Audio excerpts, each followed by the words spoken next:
tenemos esta característica de que son mujeres que defienden los territorios, son guardianas de semillas, son guardianas de bosques, tienen esta capacidad de maternar también, ¿no?, sus comunidades, y por esto han sido señaladas como objetivos militares y han sido mujeres que se han visto muy afectadas por las dinámicas de conflicto.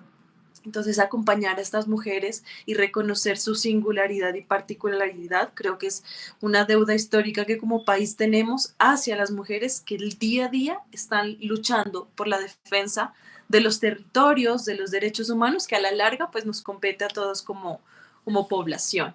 Ha sido un reto interesante, un reto que ha venido acompañado también de amarguras, ¿no? De momentos muy, muy tristes por ver a veces liderazgos que se han perdido o compañeras que no han podido continuar con sus ejercicios sociales directamente por lo que el conflicto ha hecho en ellas. Yo creo, Bueno, perdóname Mario, hace un momento dale. decía algo que en pleno siglo XXI podría parecer obvio, pero sin embargo como sociedad nos cuesta entender, y es el hecho de pensarnos cómo va la mujer a la guerra. Generalmente entendemos que la guerra sirve a poner el pecho a las balas, coger un fusil y estar allá, pero quienes no están en ese marco, en esa trinchera, pues no van a la guerra. Y es algo poderosísimo, que es la mujer es un botín de guerra, y pensar, pues, quién cuida a los hijos cuando quedan huérfanos o cuando el padre no está en esas ausencias. Entonces quisiera que porfa como que nos desmenuces un poco más ese proceso de la mujer en la guerra.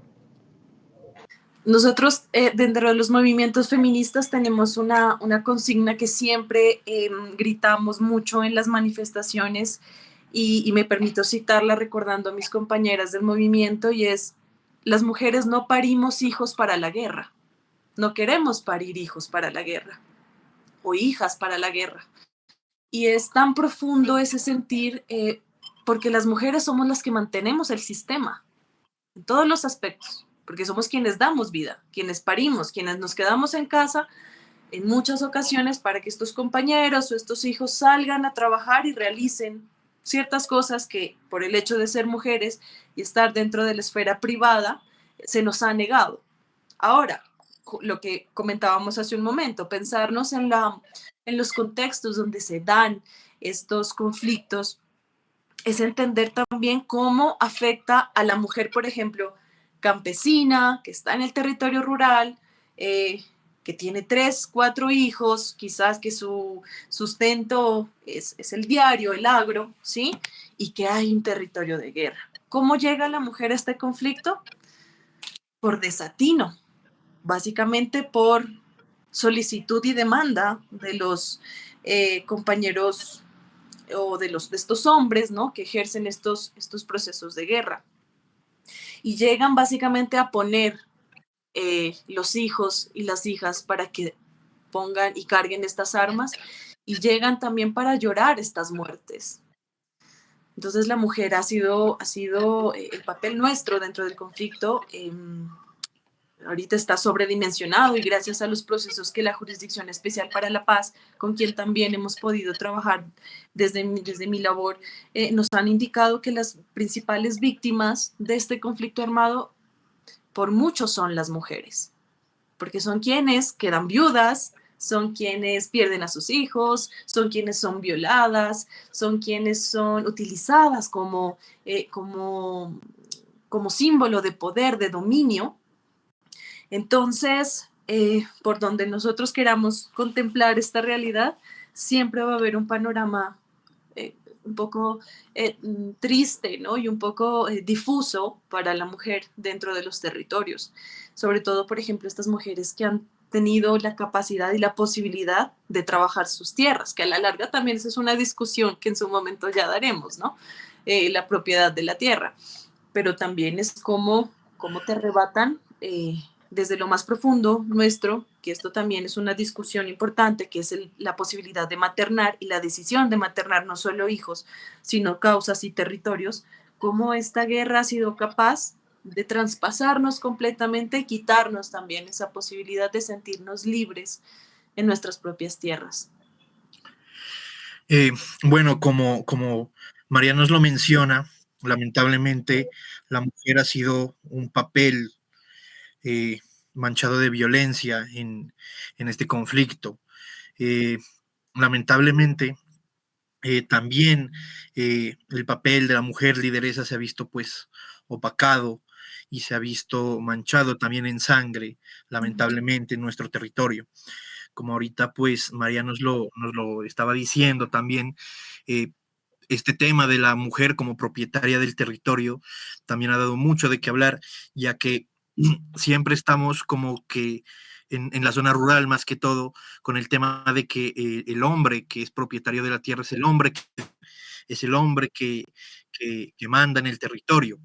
Entonces, muchas veces la mujer no tiene esta propiedad de la tierra y es muy difícil acceder a ella, ya que en la zona rural, perdón, casi siempre eh, es por herencia y también por el poder monetario que tengas. En ese sentido, María, ¿cuál es esa importancia de que las mujeres sean propietarias del territorio y cómo esto también contribuye al territorio social y regional?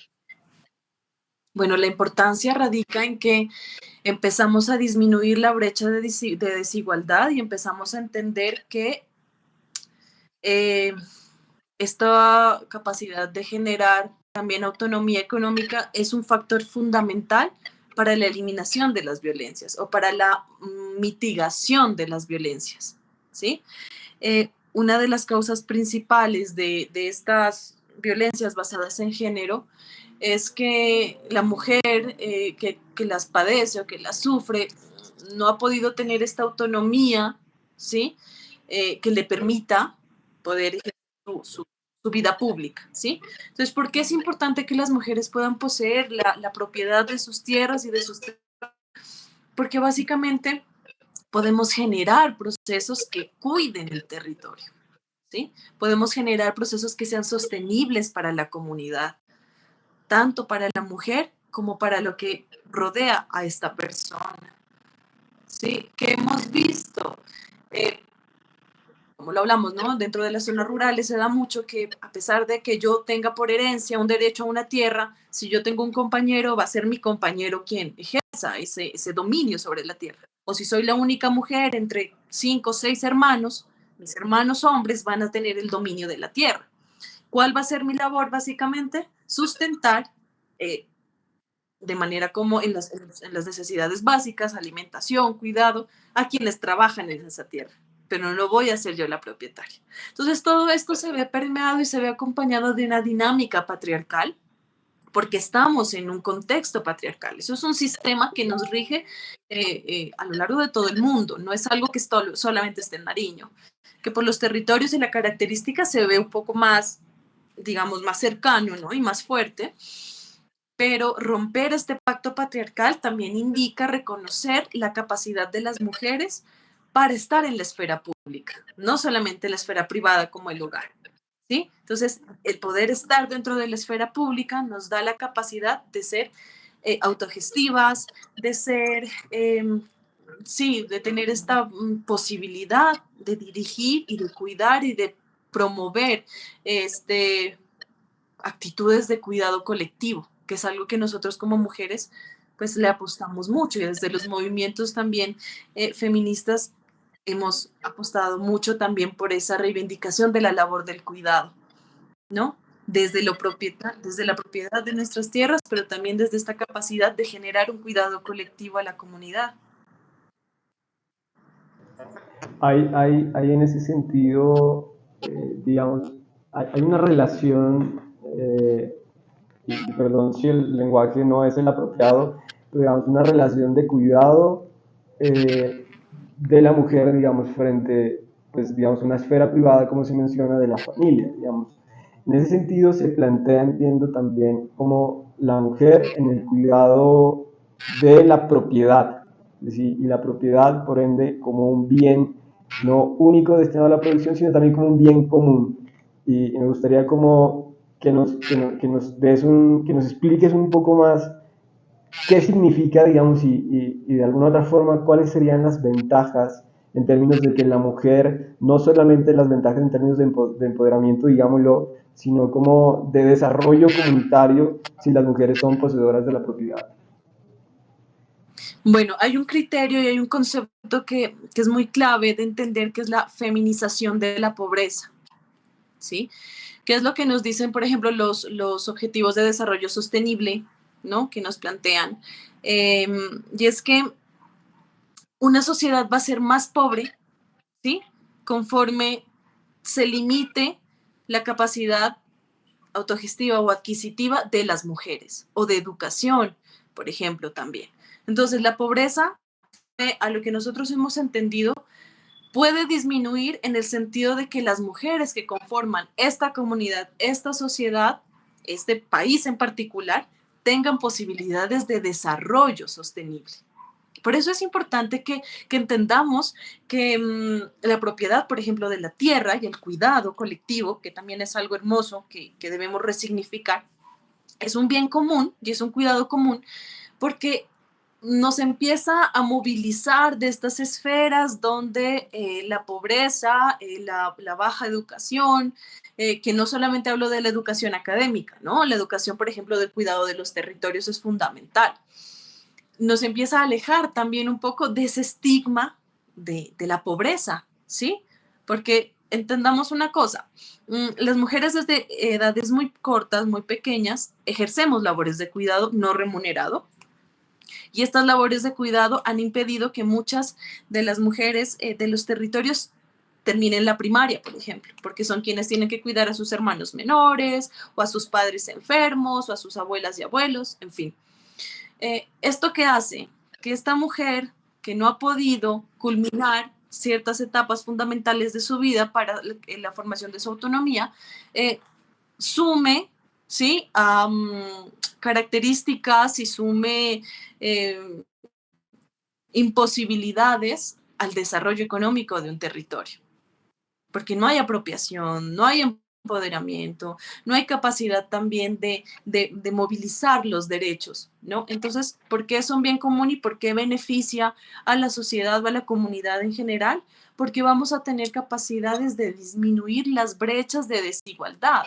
Y cuando hablamos de disminuir brechas de desigualdad, hablamos básicamente de disminuir, por ejemplo, también la presencia de violencias basadas en género, que es algo fundamental para el desarrollo de las sociedades, de las comunidades y el buen desarrollo, ¿sí? El buen vivir que llaman nuestros compañeros indígenas, la capacidad de vivir adecuadamente. Entonces, por eso es importante llevar a las mujeres a la apropiación de sus territorios, más bien porque ya estamos en los territorios. Es ese reconocimiento, ¿no? De la palabra, de la voz y de la capacidad de acción de las mujeres que va a permitir que sea este cuidado colectivo, ¿no? Hablamos de cuidado colectivo porque entendemos que la labor del cuidado, a pesar de ser un rol un poco impuesto, es una labor que dignifica, es como la maternidad, que a veces los feminismos radicales o posturas muy extremas la han castigado mucho, ¿no? Y eso es una crítica importante a los feminismos, pero es la capacidad también de maternar no solo hijos, sino también causas, que sean por decisión de las mujeres. Entonces, es un gana-gana 100%. Sí, perdóname María, nuevamente, está bien interesante. A mí me parece interesante el hecho de que yo creo que lo que aquí se menciona y lo que se evidencia a veces en trabajos académicos, en estadísticas, pues nosotros lo podemos ver en nuestra casa y pese a eso nos cuesta mucho aceptarlo, creo yo. De pronto algunos lo logramos entender, pero nos cuesta, digamos, aceptarlo. Y respecto a eso hay una responsabilidad que es familiar, que es ciudadana, que es personal, que es individual, que es colectiva. Pero quisiera permitir una pregunta que no está de más hacerla y me parece también importante y es, ¿qué papel jugarían, digamos, la institucionalidad en el sentido de construir programas eficaces para poder abordar estos temas? Nosotros, en municipios incluso como los nuestros, apartados de sexta categoría, estamos muy acostumbrados a planes, programas y proyectos como de capacitación, de cómo cuidar hijos, de estos temas que son muy familiares, pero no de procesos, digamos, reales que le permitan pues, a la mujer y con ello a la comunidad y al municipio pues trascender hacia unas políticas públicas mucho más reales. Y quisiera decir pues, cuáles serían esos planes que podrían adoptar. Bueno, lo principal es recordar que el primer respondiente siempre va a ser el Estado, ¿no? Em, Dentro de lo que eso se entiende, dentro de lo que eso sí, conceptualiza, es que las políticas públicas deben ser una prioridad. ¿Cuál es la dificultad? Que en el papel todo está escrito. Tenemos una ley madre que es la 1257, que es la ley de prevención, ¿no? y de todos los tipos de violencia basadas en género. Es una ley que si tú la lees, no, o sea, es perfecta, ¿sí? Es como que, bueno, esto es respuesta que como comunidad necesitamos para mitigar cierto tipo de cosas. Pero a la larga las responsabilidades de las administraciones locales ha sido muy baja porque no se ha considerado esto como una prioridad, porque las mujeres, y esto también es patriarcal y es histórico, pues hago mucho énfasis en esto porque siento que es la raíz, ¿no?, de muchas cosas, y es que las mujeres hemos sido consideradas ciudadanas de segunda y tercera categoría, ¿sí? Entonces, al tener esta consideración a nivel general, pues se entiende que nuestras necesidades no son primordiales, ¿no? Entonces, ¿qué pasa? Hay unas normas, hay unas leyes que son de obligatorio cumplimiento, que nos hablan, por ejemplo, de que toda institución de salud tiene que tener visible la ruta de atención para violencias basadas en género. Entonces, uno va a las instituciones a ver si esto existe y tú te das cuenta que es un papel pequeño en la esquina más ínfima de la institución, ¿sí? Porque básicamente no se prioriza que esto es una necesidad urgente, ¿no? Entonces yo siento que la primera, o sea, lo más importante es que empecemos a reconocer lo importante de lo urgente. Son dos características y dos categorías bien chéveres que yo personalmente en consulta las trabajo. ¿Qué es lo importante? Lo importante es disminuir los índices de pobreza en mujeres o disminuir los embarazos en adolescentes. Pero ¿qué es lo urgente? Conocer el contexto de estas mujeres. Entender que si yo tengo un programa, ¿sí? Que se aprobó y se aplicó en Bogotá, ¿cómo yo lo llevo a mi territorio? ¿Qué es lo prioritario para esta mujer de mi territorio? La mujer que está en la ruralidad, ¿será que ella quiere estudiar una carrera universitaria? ¿O será que ella quiere formarse para tener una chagra que sea funcional? ¿Será que esta mujer que está en el territorio o en lo rural o que es esta mujer indígena, es esta mujer afro, necesita no sé, una plataforma virtual para vender sus emprendimientos o necesita otro tipo de capacitaciones? Lo que pasa es que no aterrizamos las cosas en el contexto y todo fenómeno social debe ser intervenido dependiendo del contexto. Entonces yo pienso que una de las responsabilidades más inmediatas de las instituciones es contextualizar a su población. Ir al campo, ir a la montaña, ir al mar, ir a la sierra. ¿Qué pasa con estas mujeres? ¿Qué necesitan? ¿Necesitan planificación? ¿Ellas quieren planificar? ¿Reconocen sus derechos sexuales y reproductivos? ¿O les digo tienen que planificar y les pongo una inyección trimestral? Hay una conciencia de lo que se está haciendo. Entonces hay una generalización porque hemos entendido que no somos prioridad, porque somos ciudadanas de segunda, tercera categoría. Entonces yo siento que la responsabilidad de las administraciones locales radica principalmente en el análisis del contexto y en el escuchar a la comunidad. Y de ahí vamos a ver qué necesitan. No te podría decir, este es el plan perfecto. Como te digo, dependería de mucho de qué es lo que necesita cada persona, cada mujer de la comunidad, pero es fundamental reconocer lo que hay primero y trabajar sobre lo bueno que hay, ¿no?